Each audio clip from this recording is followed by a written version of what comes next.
Bonsoir. Il y a quelques années, IBM a fait une enquête auprès des dirigeants pour leur demander quelle était une valeur essentielle, ou quelles étaient les valeurs essentielles à développer chez eux et auprès de leurs collaborateurs, et la créativité était au sommet de cette enquête. Malheureusement, quand je rencontre des dirigeants, je rencontre beaucoup via l'APM notamment, il y a pas mal de paradigmes en matière de créativité.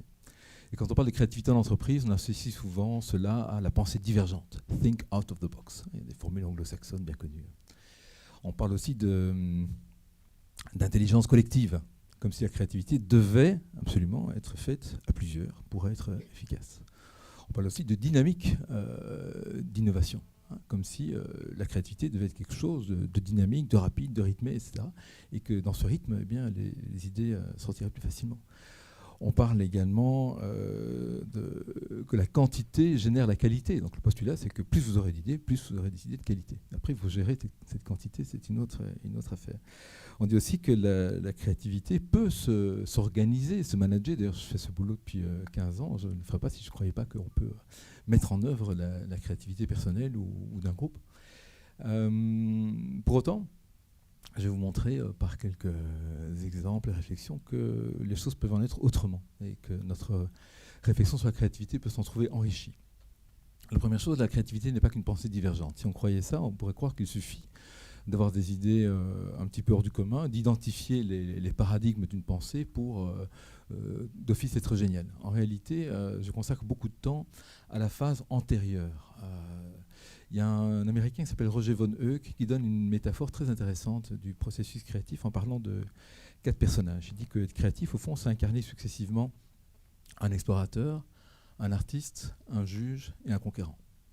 Et quand je montre les images de ces personnages, eh bien, les gens me disent bah oui, bien sûr, le personnage le plus évident pour la créativité, c'est l'artiste. L'artiste, celui qui, je lui donne un chapeau de fou du roi, c'est celui qui a les idées hors du commun, qui est justement capable de transgresser les règles, qui est capable de jongler avec ses talents pour générer des idées nombreuses, nouvelles, inattendues.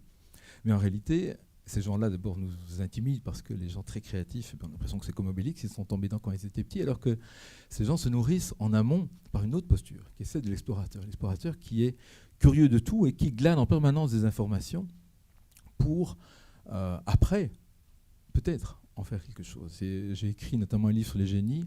Je me suis rendu compte qu'une constante chez les grands scientifiques, écrivains et autres artistes, c'est la curiosité. C'est une curiosité exogène. C'est en se nourrissant à des sources qui ne sont pas dans leur domaine que ces gens ont réussi à profondément le régénérer.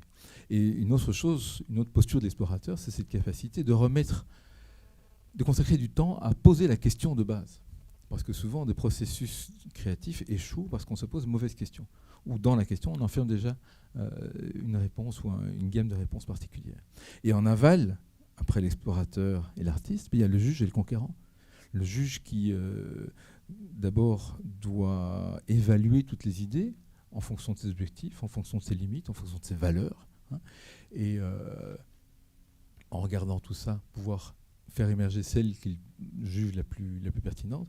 Il doit avoir la foi aussi, la foi bien ancrée pour croire en son intuition et la mener jusqu'au bout face à toute l'adversité qu'il peut rencontrer. Et bien sûr, le conquérant, celui qui va se battre pour mettre en œuvre les idées. Alors on voit déjà dans ces 4 personnages pas mal de paradoxes. Il s'agit d'être imaginatif et critique. Il s'agit d'être intuitieux et organisé. Voilà. Il s'agit de douter à un moment donné, et régulièrement, et puis en même temps, à un moment donné, de ne plus douter et d'y aller. Voilà. On dit qu'être créatif, c'est plus facile à plusieurs. Quand je pose la question sincèrement, je me rends compte qu'au moins un quart ou un tiers des gens trouvent qu'il est plus facile d'être créatif tout seul. Et j'en suis. Étant plus introverti, bien moi, même si je suis capable de travailler en groupe, ma créativité sera plus fertile, plus profonde, et simplement je serai plus à l'aise quand je serai tout seul. Voilà. Comment est-ce qu'on fait quand on est dans une entreprise et qu'on doit animer un groupe de créativité ? Eh bien, une manière de faire très simple est d'articuler ce que j'appelle le genou. En phase de divergence, demander aux gens de produire des idées seuls ou de venir à une réunion ayant déjà produit quelques idées, histoire que certains ne soient pas là en attendant que les choses se passent et en attendant juste de réagir à l'idée de l'autre. Voilà. En phase de convergence, ça peut également... Je déteste les murs de post-it où après on va mettre des gommettes pour voter. Parce que qu'est-ce qui se passe? C'est le plus petit commun dénominateur qui l'emporte. Et les idées vraiment audacieuses, en fait, elles récoltent quelques gommettes, voire une seule, mais il y a une puissance derrière que moi, comme animateur, je pressens. Mais si je respectais purement la mathématique ou la démocratie, eh bien, ça passerait à la trappe. Je propose donc une autre démarche qui m'a été inspirée par un collègue hollandais, qui consiste à demander à chacun de choisir son coup de cœur et à travailler sur ce coup de cœur, à le développer en solution, parce que quelques mots sur un post-it, c'est rien. Mais quand on donne une fiche idée, donne un titre, donne une description, on fait un SWOT de ton idée et mets-y toute la gomme, et puis teste ton idée avec un de tes collègues, et puis présente-la au groupe, là je peux vous assurer qu'on a des débats vraiment intéressants. Voilà. On dit qu'être créatif, c'est privilégier la quantité. C'est très fastidieux quand il y a 200 post-it sur un mur. On perd des heures à essayer de faire des clusters comme ça, et puis... mais pour un résultat intellectuel finalement assez pauvre, parce qu'au final, qu'est-ce qu'on cherche? On cherche une idée. Pourquoi en faire 200? Je ne dis pas que ce processus est acheté à la poubelle, mais il est intéressant d'y substituer d'autres processus. De plus en plus souvent, j'essaye avec des groupes de travailler sur des insights. C'est un très beau mot en anglais qui voudrait dire lumière intérieure. C'est-à-dire qu'on ne va pas chercher la lumière à l'extérieur, les idées à l'extérieur, mais on va essayer, dans un état beaucoup plus lent de relaxation, de faire émerger, en ayant posé la bonne question au départ, en se mettant dans l'attitude ad hoc, faire émerger l'intuition profonde que nous portons déjà en nous, mais qui n'apparaît pas à la conscience. Voilà. Et pour cela, j'aime bien utiliser des processus qui ne sont pas que rationnels, que volontaristes. Il y a beaucoup de démarches de créativité. Alors, il existe plein de méthodes. J'en connais une assez bien, qui est le Creative Problem Solving, le CPS, vous connaissez peut-être, qui fonctionne. Mais il était intéressant d'y ajouter une autre démarche qui pourrait être ce que j'utilise, qui est une démarche avec l'art. Je fais souvent une marelle stratégique. Et j'utilise des œuvres d'art. J'ai écrit un autre bouquin sur l'art qui m'a inspiré cette idée. Une marelle, c'est par terre, comme ça. Je dessine des cases. Alors, c'est aujourd'hui. Et puis la dernière case, c'est la vision idéale. Et puis, entre les deux, il y a nos forces, nos faiblesses, l'objectif qu'on devrait se fixer pour avancer vers notre vision et les opportunités, les menaces. Hein, c'est une SWOT élaborée. Sauf que je prends des images, des reproductions d'œuvres d'art au hasard et j'en tire une première. Je dis, cette image dit quelque chose de notre situation aujourd'hui. Qu'en pensez-vous? Et pour avoir appliqué ça et vu appliquer ça dans des comités de direction, notamment chez Orange, je peux vous assurer que les intuitions sont très profondes et dépassent complètement les idées que les gens ont déjà sous le coude. Vous voyez? Ça prend vraiment par défaut et ça permet de court-circuiter les trajets habituels de la pensée. C'est ça qu'on cherche en fait en matière de créativité, c'est trouver ces intuitions nouvelles, ces nouveaux chemins vers des vérités cachées. Enfin, deux choses. On dit qu'être créatif, ça va être facilité par la liberté. Alors je vois des dirigeants maladroits qui disent à leurs collaborateurs allez-y, soyez créatifs, lâchez-vous là, je vous autorise et j'espère des idées géniales. Qu'est-ce qui se passe avec les collaborateurs? Ils sont tétanisés parce qu'ils se disent mais des idées sur quoi? Alors, le pire, c'est la boîte à idées. J'ai écrit un petit bouquin, il est en téléchargement sur mon site gratuitement. Il y a mieux que la boîte à idées, parce qu'une boîte à idées, c'est une boîte vide, mais elle veut quoi cette boîte? Au service de quoi? De quel objectif, etc. Et puis quelle sera le cas échéant? Ils ont besoin de savoir ça. Hein. Est-ce qu'on sera récompensé pour les idées? Qu'est-ce qu'on gagne? Hein. Et puis et quel est l'enjeu? Quels sont les enjeux stratégiques? Il y a une histoire qui est assez connue, c'est celle de l'entreprise Favi, je crois. Jean-François Zobrist. Jean-François Zobrist voyait sa boîte péricliter et il a rassemblé tout son personnel et il a mis les cartes sur la table. Il a dit clairement quels étaient les enjeux financiers à court, moyen terme.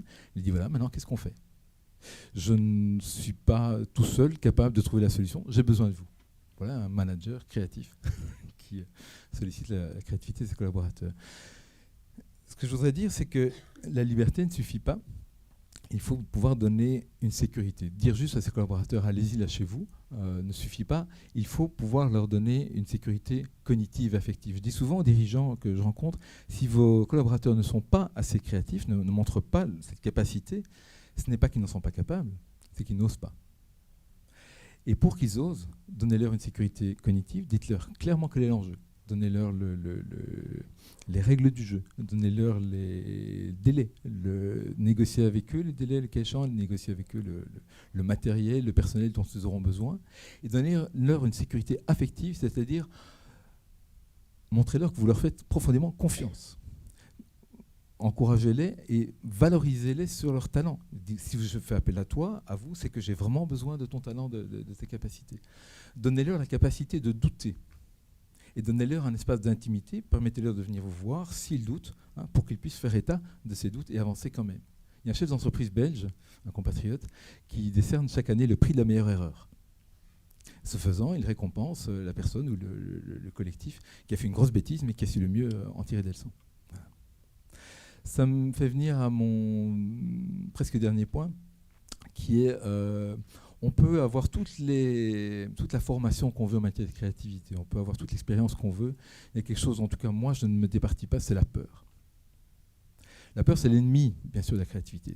C'est une peur qui est héritée de l'éducation. J'ai 4 enfants. Un enfant de 2-3 ans n'a pas peur d'être créatif. Il y va. Il envoie. L'éducation, malheureusement, nous apprend la peur de l'échec, la peur du regard de l'autre, la peur de l'imperfection, la peur du changement. Le meilleur antidote de la peur, et c'est un ostéopathe qui me l'a appris, c'est l'envie. Et il m'a dit, si tu as peur de quelque chose, bien sûr tu ne pourras pas t'en départir entièrement, mais regarde ce que cette peur révèle. Voilà. Quel est le désir qu'elle révèle? Et là aussi, je fais le lien avec probablement quelque chose qui sera dit plus tard en matière d'intelligence émotionnelle, mais c'est une clé en or que j'ai découverte. Et pour terminer, on peut parler de créativité des heures et le danger, parce qu'on est dans un discours ici, donc on pourrait croire que je vais vous apprendre quelque chose. S'il y avait une chose à apprendre, c'est qu'il n'y a pas une créativité, qui est la vôtre. Alors bien sûr, il y a les formes de créativité. J'ai dans mon sac le livre de Garner, justement, les formes de la créativité. Mais au-delà de ça, c'est simplement quelles sont les circonstances dans lesquelles vous êtes le plus créatif. Est-ce que c'est seul ou à plusieurs? Est-ce que c'est en pensée ou en action? Est-ce que c'est dans le stress ou c'est dans le repos? Voilà. Est-ce que c'est par rapport à des désirs ou par rapport à des menaces? Voilà. Et sachant cela, je crois que vous aurez chacun plus de prise sur votre propre créativité en connaissant vos circonstances les plus favorables. Carl Rogers disait, ce sera ma conclusion, dans le sens le plus profond, être créatif, c'est se réaliser en tant que personne. Le corollaire, et je m'adresse, moi, dans mon métier, pour moitié dans le monde d'éducation et pour moitié au monde de l'entreprise, le rôle de l'enseignant et du cadre dirigeant, est-ce que ce n'est pas ça, justement, d'aller reconnaître chaque personne dans sa créativité et de la faire émerger dans cette beauté-là? Voilà ce que j'avais à dire sur le sujet en 10 minutes. Un grand merci Philippe.